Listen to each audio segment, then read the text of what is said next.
Okay, let me get to some of these questions that Brian wanted you to address. The space race and the Cold War were both taking place in the 50s and 60s, of course, Sputnik and then the race into space.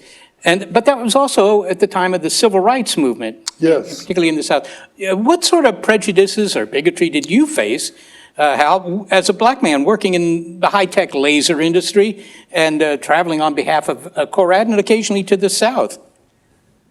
Can we talk frankly in here tonight? I'll start with the story at CORAD, because you have to start where something about that subject came up, my presence as an African American. My management wanted me to take over the role there as the field operations manager. And the first thing, Ted Mayman, the inventor of the laser, said, "Oh my God, we can't have a black guy going out here representing the laser business." Okay, and the question then was sort of everybody's hand, as I understand, wasn't in the meeting, but said, "Yeah, that's right. We can't do that. Who's gonna be satisfied that this guy knows enough to talk and do something about this? Black guy, never saw a black guy like that." So of course, as I understand the story, it's written in a book that's been written about this. A dear friend of mine said, "Guys, are we going to be as prejudiced as the rest of the world right now against black people that we think we know what hell can do?" But the comment came back like this: "It's not him that we're worried about, it's what's going to be the effect out there." And wow, that had to be put to a test.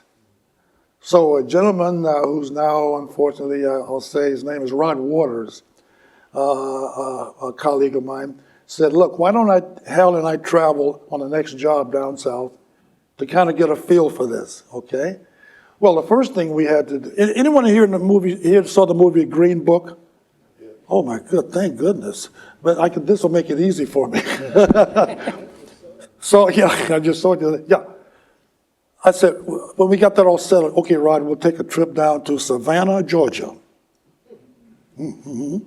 In 1965 or 6, one of those years. Height of the civil rights movement.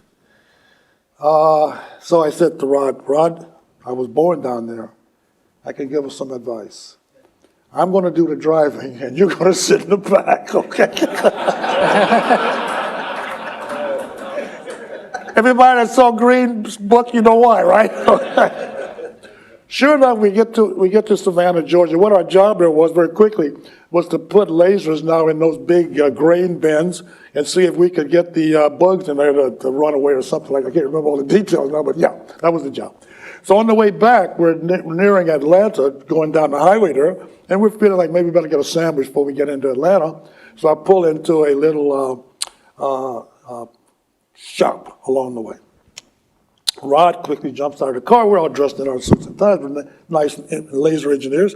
He runs inside of the little shop, and while I'm sitting there looking, I saw a couple of guys stick their head out the door and kind of survey the area and see me. And I said, "Uh-oh," because I know that look. I said, "Uh-oh." Now I said to Rod, "We need a survival mechanism. If I'm not going, if we don't have the fastest car we can find." So we were driving, or whatever the year was, 67, 65 Ford, what's the word? Mustang, thank you. So of course, here comes Rod with the sandwiches in his hand. We jump in the car. I say, "Let's go, Rod." I put the thing on the floorboard, and we're out of there. And sure enough, after about a few moments down the road, here they come. The guys with the guns in the back window, we all remember them? Here they come. Well, of course, we outran them, thank goodness, but that was our first introduction to things like trouble in the South, being an African American, and even in a mixed relationship, because of course who they were really after wasn't me. They were after him. If you know what that means, yeah? And of course, I would have been the second guy they were after. So when we got clear of that thing, I said to Rod, let's look back home and try to make a big deal out of this to anybody. I know how to handle this sort of stuff in the future. So to make a long story short, I did have a number of incidents across my career in the South. But again, I think when you're trying to get work done and you keep a presence of, I'm here to help, people kind of open doors and back up a little bit. And I'll leave it at that. But it was a very trying time, and my family was sometimes very distressed while I was gone, because it was a time when lots of people were getting hurt and in that part of the country. Yeah, I'll take that for, I'll go that far. Thank you very much, Hal.